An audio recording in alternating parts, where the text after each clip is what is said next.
perfect 4-0 in Modern. Let's see. Keopke on the left, Carroll on the right.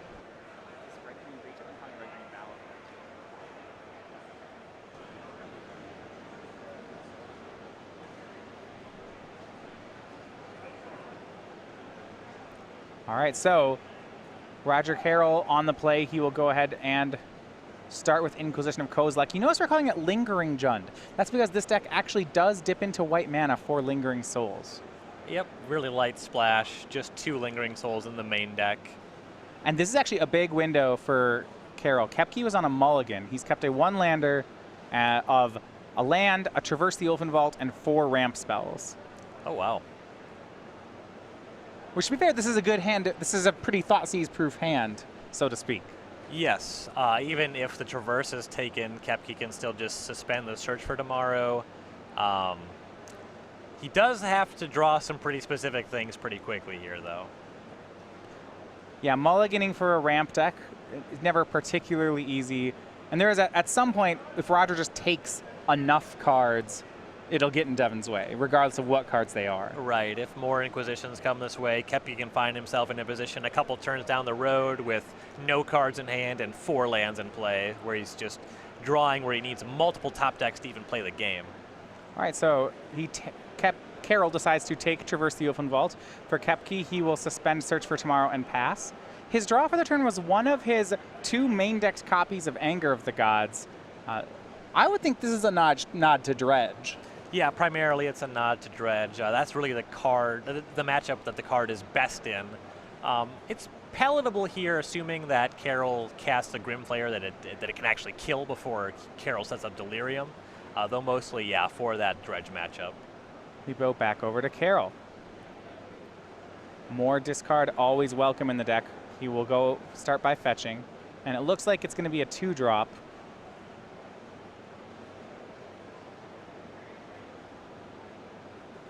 Yeah, gets a land for Scavenging Ooze. If there was a choice between Flayer and Scavenging Ooze, I like leading on the Ooze. If you're able to get Delirium online the next turn, you're able to get around anything you would expect the Breach deck to cast, any Lightning Bolts, any Anger of the Gods, where the Scavenging Ooze is going to take quite a bit longer to actually get into that range. Keopke misses his land drops. He suspends a second Search for Tomorrow. He has picked up a copy of Primeval Titan, so if he can manage to get to 6 lands, he should be in the clear as Scavenging Ooze swings. And now it's Grimflayer that joins the Ooze. Now we know that Keopke has that Anger of the Gods. A land off the top here combined wow. with this Search for Tomorrow would be devastating for Carroll. Yeah, Search gets the land untapped, so it's a basic mountain. If he hits an untapped land here, huge draw for Keopke. Yep. Also, it's still not clear that Carroll will be able to have Delirium online if a turn cycle even passes. Though the Grimflayer trigger is very promising on delivering on that front. Big draw here for Keopke. Draws, can he hit a land? Well. He does. It looks like it's Stomping Ground. And there we go. Keopke takes 2, and the Gods are angry as they clean up both of Roger Carroll's creatures. And now Keopke, he still has a couple ramp spells left over in his hand, so he'll be setting up to top deck a Primeval Titan and then really be in business. He does have to hit, though. Carroll will start to rebuild. Here's Tarmogoyf. But now Keopke getting ahead here. Search for Tomorrow. And in this matchup, the general idea is that if Keopke ever gets a Titan into play, regardless of whether it dies or not, that's where the game ends. Yeah, as long as he's able to keep Carroll's board from having a lethal crackback, he'll be firmly in the driver's seat. Draw for Keopke, upkeep, Search for Tomorrow, goes and gets him a land. He draws another land, so he's set up plenty of options here. He has a land, a Farseek, a Tribelder all in hand. We'll see if he does have that Titan to finish the game, though. Looks like he'll play Sakura Tribelder. It is worth his time in some regards to not play out everything but the Titan in case Roger has a Liliana of the Veil. Right. Some stuff to discard to Liliana. Also hang back for some Valakut triggers down the road. Exactly. He's going to Farseek here. This is his 5th mountain, so now everything should be online for Primeval Titan. and more importantly, for Valakut the Molten Pinnacle. Yep. Sakura Tribe Elder quite strong here as well as a way to sort of gain life against the Tarmogoyf. He'll be able to throw it in front there on the following turn. If you're Carroll, I imagine you want to just point something like an Abrupt Decay or a Lightning Bolt at the Sag Tribe if you do have it. Yeah, I love how Keopke, as I mentioned before, didn't play the land there. See, Carroll will attempt to Abrupt Decay the Sakura Tribe Elder, because now he's safe from Liliana. Yep, like that play by Keopke. I like using the Abrupt Decay there for Carroll. Yeah, and now actually another smart one, he's going to get a basic forest, and that's because he already has 5 mountains in play. Right, doesn't want to waste any mountains on his Valakut triggers. Keopke down to 9 on the attack. Land from Carroll and a pass. So Carroll with that Lightning Bolt in his hand, trying to close the deal. He's got Keopke down to 9, but one thing you know about this deck, it's very good at finding Primeval Titan, and here it is. The 6/6 going to go ahead and search up 2 copies of Valakut the Molten Pinnacle. Remember how Keopke still has that land in hand that he saved from last turn? That's going to be good for 6 damage. Yep, presumably the objective there will just be to clean up the Tarmogoyf. You don't want Carroll to just untap, kill your Primeval Titan, and then attack you for half or more of your life total. Yeah, I have to think it's going at the Tarmogoyf. So this is the 6th land. So you see those, each Valakut will trigger. And Tarmogoyf is shot down. And this is the difficulty, because even if Roger has a Terminate for the Primeval Titan, which in all likelihood he does, it doesn't really solve too much. Yeah, Maelstrom Pulse. Yep, now every land drop just deals 6 damage to Carroll's face. Not a comfortable position. Right. I mean, and especially, I mean, he's 1 Primeval Titan from dead. A land drop does 6. A Tribe Elder does 6. Yeah, this deck is just almost all hits for enabling Valakut. Keopke has a basic mountain in hand. It looks like a Farseek in hand as well. So he'll cast the Farseek. So 4 lava spikes, you're telling me. Yeah, 4. So Carroll down to 10. Presumably you just want to play this mountain so it doesn't get discarded to a Liliana. Yep, and Carroll down to 4. The dead draws we're looking at from Devin Keopke are very slim. He's got 2 copies of Colony Heart Expedition, 1 more Anger of the Gods, and 4 copies of Through the Breach. Every other, I guess, and the remaining 2 Valakuts. How about a Primeval How about a Titan? Primeval? There we go. That's not one of the ones I mentioned. That will do it. Yeah, Carroll's going to go ahead and scoop them. And game 1 goes over to Devin Keopke. Yep, and Carroll had kind of the beginning of the start that he needed, though. The Anger of the Gods for Keopke really sealed that one up, that top deck to land to deal with the Scavenging Ooze and the Grim Flayer. So we go ahead and look at the sideboards. We'll start over Roger Carroll and his Lingering Jund deck. And you see he has shown up with some tech for Dredge. Not going to be useful here. 3 Nile Spellbombs headline his sideboard. Yep. The second card certainly is going to matter here. 2 copies of Thoughtseize for sure coming in. 2 Ancient Grudge, 2 Golgari Charm, a Scavenging Ooze, 2 Fulminator Mage, 2 Kitchen Finks, and a Painful Truce. The Fulminator Mage are quite good here as well. Try to keep Keopke off of 6 mana and casting Primeval Titan. Some argument for Painful Truce. It's just like a good card to gas back up. It's not the best here. Primarily it's the Fulminator Mages and the Thoughtseize. Yeah, and actually because this Jund build, in order to be more aggressive, it doesn't have a card like Kolaghan's Command. And especially when you look at Fulminator Mage, that's actually going to hurt him in these post-board games. Yeah, being able to rebuy the Fulminator Mage with Kolaghan's Command would help you just get that value, keep on going. Of course, the 2 copies, still not for nothing. Those are solid additions. On Keopke's side, we have 2 Chandra Pyromaster, 2 Relic of Progenitus, a Reclamation Sage, 2 Grafdigger's Cage, 2 Fog, 2 more Anger of the Gods, 3 Obstinate Baloth, and a Malira Sylvac Outcast. I like the Obstinate Baloth somewhat. They give you a little bit of action against Liliana in the Veil. Maybe they're a little too cute, but it's an option that he has available. Some argument for Relic of Progenitus. He is playing against the Grimflayer Jund deck. He can also turn off, say, the Lingering Souls in the graveyard if he's able to get the timing right on that. It's not terribly impressive, though. Really not a lot for the matchup, though it is a favorable matchup anyway. Yeah, well, this is about as much as he has for any matchup. Grafdigger's Cage, I agree, is neat because of how it interacts with all these 2-drops from Carroll. I'll be interested to see what he's doing with Chandra Pyromaster. I talked with Devin a bit about his sideboard for the event, and I know that this plan of Fog Malira Chandra was his attempt at building a sideboard that gave him game against Infect, which is the deck's traditionally worst matchup. What'll be interesting to see is whether or not he goes back toward Chandra in this mid-range kind of mirror. My guess is no, because if its plus ability doesn't kill anything, it's probably just too much wheel spinning. Yeah.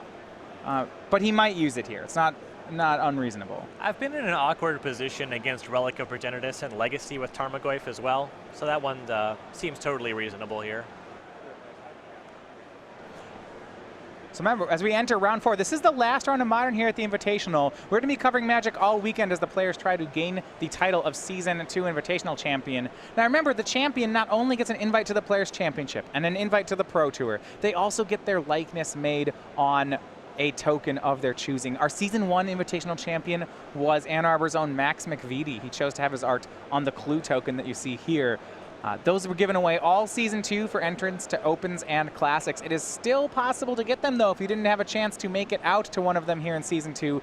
You can get them as they ship in orders from StarCityGames.com of at least $5. So time is running out, and make sure to get one of these before we switch over to our champion, which will be crowned this weekend. Really excited both to see the winner and the token selected. I've seen some tweets about making the Monarch token from Conspiracy 2.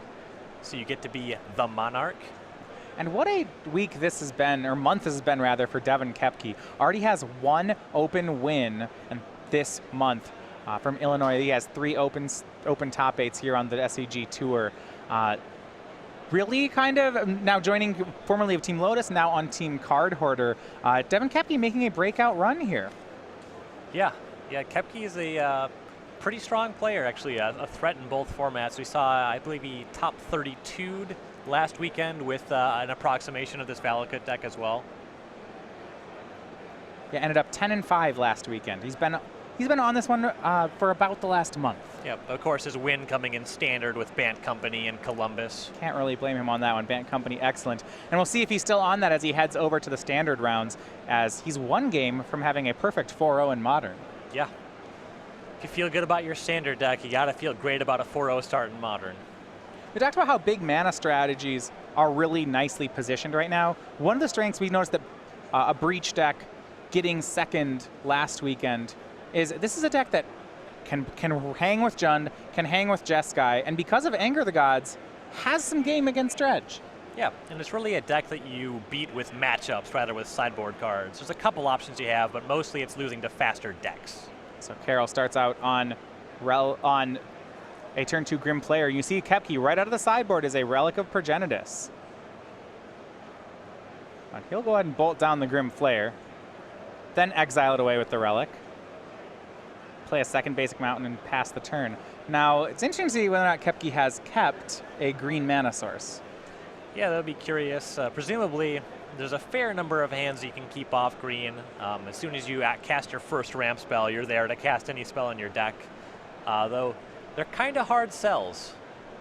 Maelstrom, oh wow, Maelstrom Pulse at Relic of Progenitus from Roger Carroll. It's a very aggressive line, though.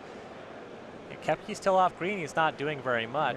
It's not that he didn't see the play, it's that he didn't have a better option. Does Keopke hit green? There's the basic forest, and here's Sakura Tribelder.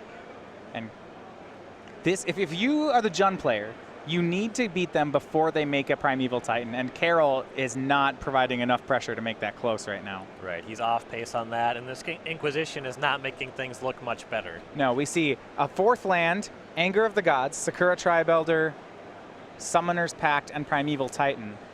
So Keopke's 4th land is already in play, his 5th land is in his hand. He is 1 land from casting a Titan, and he has 2 redundant copies of it. Carroll also had a Thoughtseize that could see going for the Pact and then Thoughtseizing away the Titan. With things like this, I assume that Sakura Tribelder just has to be the pick. The first Titan's already going to kill him, right? I mean, you can either hope to top deck some threats, or if you take the Pact, you can hope to top deck a Thoughtseize next turn. Yeah, you would have a little bit of time. It's not great. Keopke has a ton of top decks that are putting him on time for having Primeval Titan, though it is the redundant element of the hand. And he'll follow it up with a Tarmogoyf. He does take the Sakura Tribelder. Looks like Carroll has another copy of Inquisition of Kozilek in his hand. So yes to the second discard spell you mentioned, but no, none of them can take Primeval Titan. Right. He'll be able to get the Summoner's Pact anyway. So I think that the pick solidly was not the Anger of the Gods. Sure. Fourth land for Keopke. Carroll has to fear an untap and Primeval Titan starting next turn. Keopke played very conservatively there, waiting around to sacrifice the Sakura Tribe Elder until the Tarmogoyf attacks. Even though he's at 20, just covering all of his bases, playing it as safe as possible. Draw for the turn for Roger Carroll was a copy of Liliana of the Veil. He'll start by attacking with Tarmogoyf. Kevin looks like he will go for the block sack. I don't believe he has the land in hand that he needs for Titan. And there's some question as to what he wants to get here. If he wants to cast Titan, he'll have to get the second basic forest, which is going to hurt his mountain count. Yeah, sets him back a little bit. Though, assuming Titan survives, that'll get corrected pretty quickly. And even if the Titan dies, he still has the Pact, though. He has another Titan, right. Carroll should be Inquisitioning that here if that is the makeup of his hand. And Carroll will just pass. Keopke draws, it looks like Cinderglade. And this is surprising. If Carroll has Liliana and Inquisition, he can't hang back here. Keopke will cast Primeval Titan.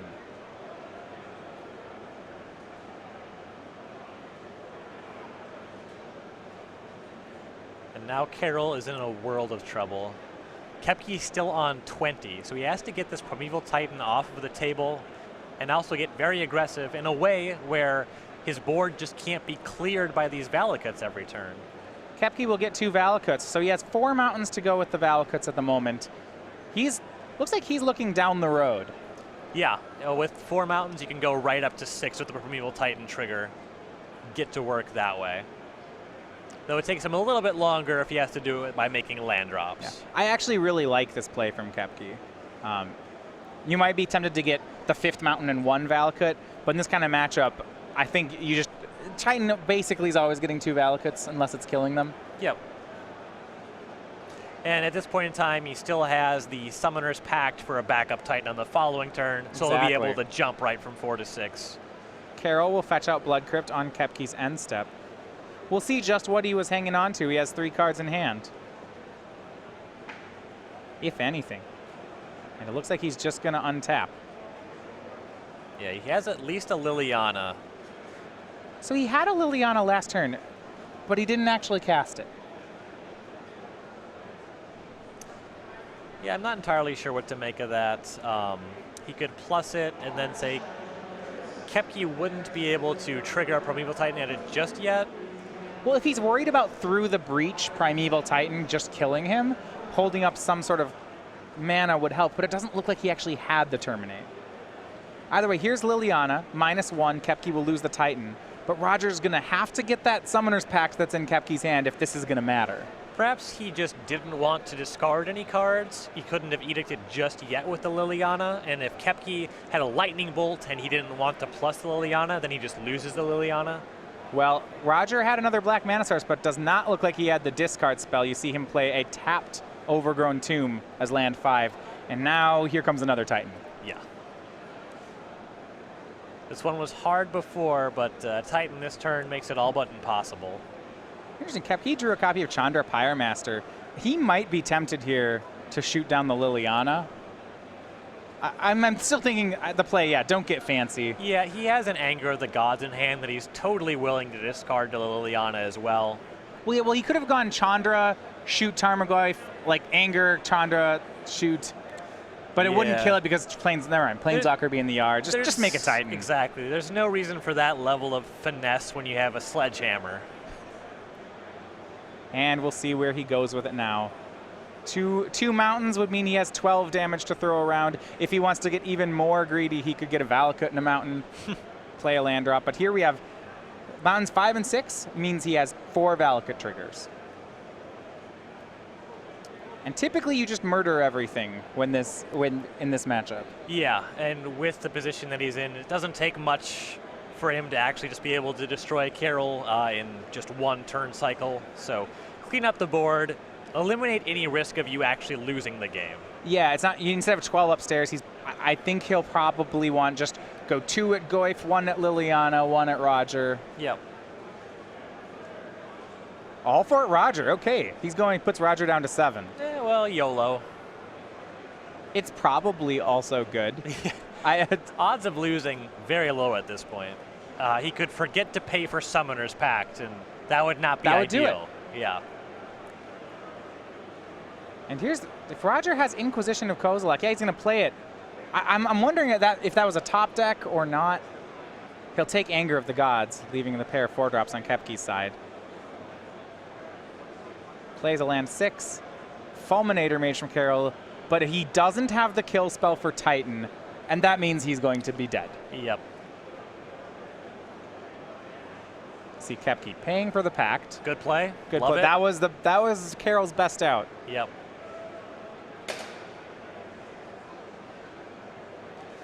You know, if Carroll wanted to prevent any triggers from mountains entering the battlefield, he would have already wanted to use the Fulminator Mage on a Valakut, though just with this Primeval Titan, he's already going to be dying here. So if you go back to that play where Keopke puts Carroll to 7, I think what we're looking at is 7 is a really convenient number in that a land plus the Liliana in his hand makes 7. Or the Chandra, rather? Yeah, plus the Chandra. Yeah, sure. And here's an attack from Keopke. Shows a Farseek in his hand. Tons of damage, certainly 7 points of it. And 2-0, Devin Keopke completes an undefeated run through the modern portion. Great start for Keopke. In excellent position. Be very dissatisfied to not make day 2 from here, but I think that he'll be pretty high on the leaderboard for the weekend, or rather the players to watch list. Yeah, perfect 4-0. And as you said, his open win this season was in Standard, and now he gets to play that for the rest of the day. Yep.